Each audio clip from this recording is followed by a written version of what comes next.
You'll open Watchlist, select a thesis in AI Builder, generate stock suggestions, and save your new category.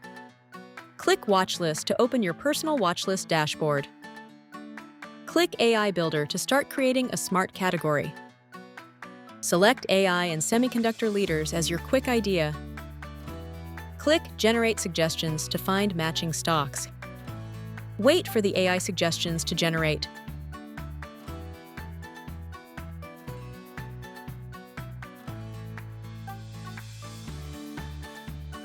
Click the category name field to edit.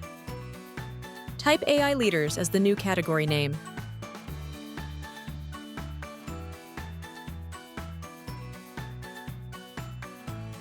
Click Create Category with 7 stocks to save.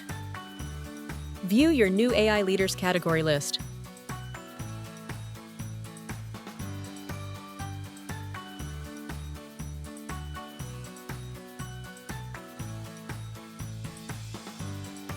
Click ADI to open the stock details page. You generated stock suggestions, saved them to a new category, and opened a stock details page.